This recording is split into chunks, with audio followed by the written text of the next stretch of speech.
الحمد لله رب العالمين، والصلاة والسلام على سيد الأنبياء والمرسلين نبينا محمد وعلى آله وصحبه أجمعين، أما بعد۔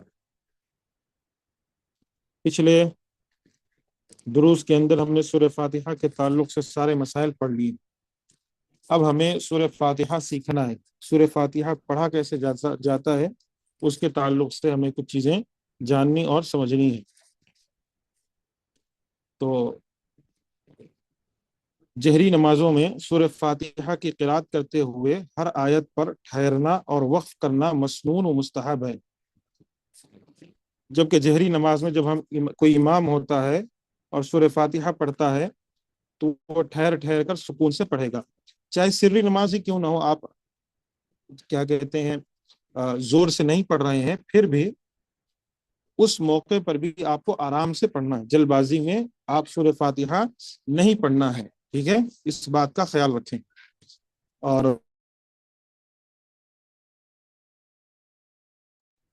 اور اس کے بعد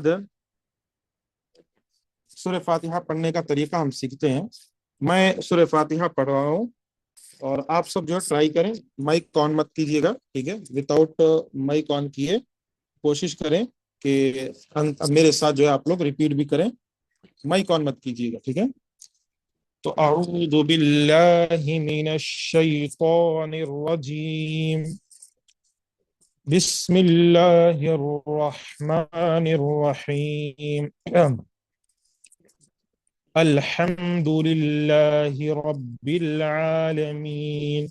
یہاں پر الحمد، حمد، ہا ہے، بڑی ہا، الحمد، ٹھیک ہے؟ ایسا نہیں پڑھنا، ٹھیک ہے؟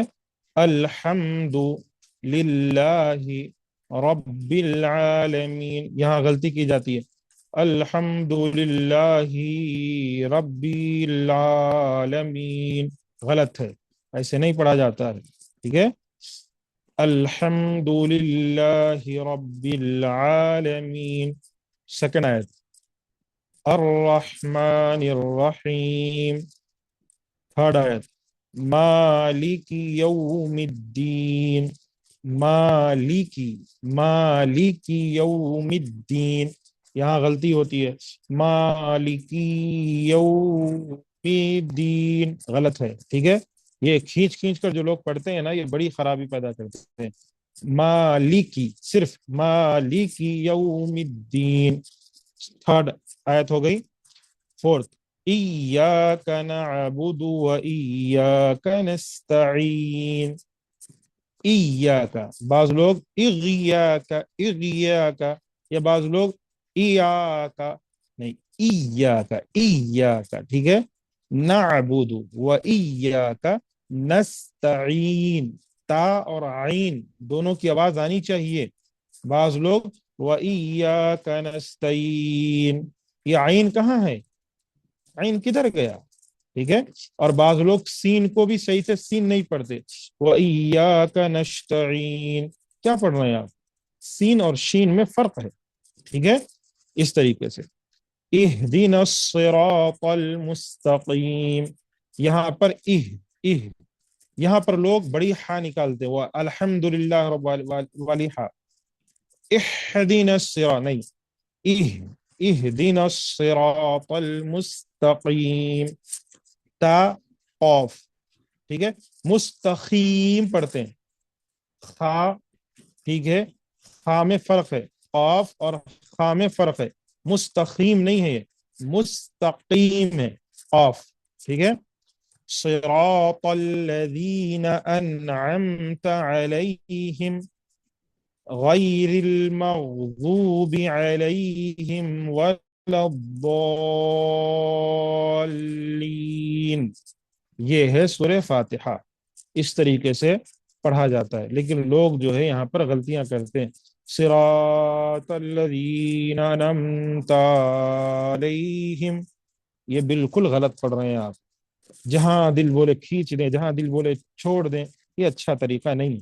کسی کو نہیں آتا سورہ فاتحہ پڑھنی تو آپ جو آپ کے مسجد کے امام ہیں نا، ان کے پاس بیٹھیں، ان سے کہیں کہ امام صاحب ہمیں سورہ فاتحہ پڑھنا سکھائیے، ہمیں نہیں آتا ہے، تجوید کے ساتھ۔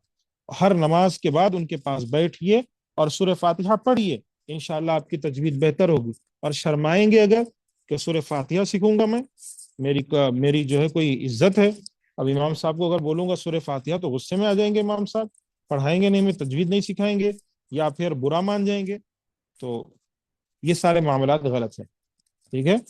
اگر کوئی عالم جو ہے کسی کو سکھانا نہیں چاہتا ہے اور برا مانتا ہے تو پھر تو وہ عالم ہی نہیں ہے، ٹھیک ہے، عالم ہی نہیں۔ اور اگر سکھا رہا ہے تو بہت اچھی بات ہے۔ تو مسجد میں، اپنی ہر مسجد میں آپ جہاں نماز پڑھتے ہیں وہاں بیٹھ جائیں اور تجوید کے ساتھ سیکھ لیں، بہت ضروری۔ یا تو پھر آپ ایک کام کریں، ہیڈ فون لگا لیں، یا فون میں جو ہے جو جیسے شیخ سدیس ہیں، شیخ سریم ہے، ان سے زیادہ جو جن کو میں زیادہ سنتا ہوں وہ شیخ علی الحذیفی ہیں، ٹھیک ہے، بہت آرام سے اور واضح کر کے پڑھتے ہیں، ٹھیک ہے۔ تو شیخ علی الحذیفی، علی الحذیفی، انٹرنیٹ پہ ہماری انشاءاللہ یوٹیوب پر، اور ان کی پوری قرآن ہے، آپ گوگل پہ ماریے، پوری قرآن آپ کو مل جائے گی، ڈاؤن لوڈ کر لیں اور مزے سے سنیں، ٹھیک ہے۔ سورہ فاتحہ بار بار سنیں ان کا، تو آپ کی تجوید انشاءاللہ بہتر ہو جائے گی۔ ترجمہ: سب تعریفیں اللہ کے لیے ہیں جو سارے جہاں کا پالنے والا ہے، نہایت مہربان، بے حد رحم کرنے والا ہے، قیامت کے دن کا مالک ہے۔ ہم تیری ہی عبادت کرتے ہیں اور تجھ ہی سے مدد مانگتے ہیں، ہمیں سیدھی راہ پر چلا، ان لوگوں کی راہ پر جن پر تو نے انعام کیے، ان کی راہ پر نہیں جن پر تیرا غضب نازل ہوا، اور نہ ہی ان کی راہ پر جو گمراہ ہوئے۔ یہ سورہ فاتحہ کا ترجمہ، میننگ ہے۔ اس کے بعد آمین کہنا ہے، ٹھیک ہے۔ جہری نمازوں میں سورہ فاتحہ کے اختتام پر بآواز بلند آمین کہنا سنت رسول ہے۔ عن وائل بن حجر قال كان رسول الله صلی اللہ علیہ وسلم اذا قرأ ولا الضالین قال آمین ورفع بها صوته۔ وائل بن حجر رضی اللہ عنہ فرماتے ہیں کہ رسول اللہ صلی اللہ علیہ وسلم جب ولا الضالین کی تلاوت فرماتے تو بلند آواز سے آمین کہتے، تو معلوم یہ چلا آمین ہمیں زور سے کہنی ہے، بلند آواز سے۔ آگے، عن ابی ہریرہ رضی اللہ عنہ ان النبی صلی اللہ علیہ وسلم قال اذا امن الامام فامنوا فانه من وافق تأمینه تأمین الملائکہ غفر له ما تقدم من ذنبه۔ یہ حدیث یاد کرنے کی ہے، عن ابی ہریرہ والی، ابھی جو حدیث میں نے پڑھی ہے یہ حدیث سب یاد کر لیں، حفظ کرنے والی حدیث ہے، نشان لگا لیں۔ حضرت ابو ہریرہ رضی اللہ عنہ سے روایت ہے، رسول اللہ صلی اللہ علیہ وسلم نے فرمایا جب امام آمین کہے تم بھی آمین کہو، کیونکہ جس کی آمین فرشتوں کے آمین کے موافق ہو جائے اس کے پچھلے تمام گناہ معاف کر دیے جاتے ہیں، اس کے جو پیچھے کے گناہ ہیں نا وہ سب معاف ہو جاتے ہیں اگر کسی کی آمین فرشتوں کے آمین کے ساتھ مل جائے، موافق ہو جائے، تو اس کے پچھلے گناہ معاف ہو جاتے ہیں۔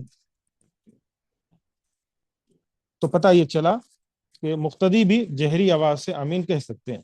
سورہ فاتحہ مکمل ہونے پر آمین کہنے میں کسی کا کوئی اختلاف نہیں، البتہ جہری نمازوں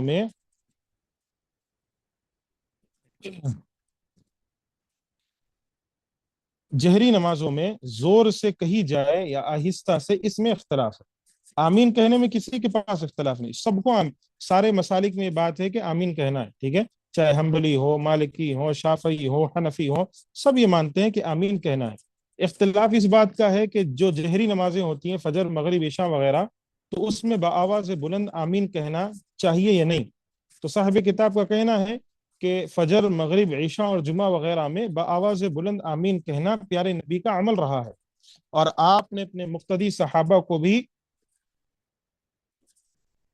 آمین زور سے کہنے کا حکم فرمایا ہے۔ تو معلوم یہ چلا امام بھی آمین زور سے کہے گا، پیچھے جو مقتدی ہیں وہ جہری نمازوں میں آمین زور سے کہیں گے، جیسا کہ مذکورہ بلا احادیث میں اس کی صراحت موجود ہے، جو احادیث موجود ہیں اس میں اوپر ذکر ہو چکا ہے، بلکہ اکثر احادیث جو سند اور متن دونوں اعتبار سے صحیح اور صریح ہیں، یعنی واضح ہیں، صحیح بھی ہیں، وہ اسی موقف کی تائید کرتی ہیں۔ البتہ وہ روایات جن میں جہری نمازوں سے متعلق آمین آہستہ کہنے کا ذکر ہے وہ سند اور متن دونوں اعتبار سے کمزور اور ضعیف ہے۔ سند کہتے ہیں جو حدیث کی چین ہوتی ہے،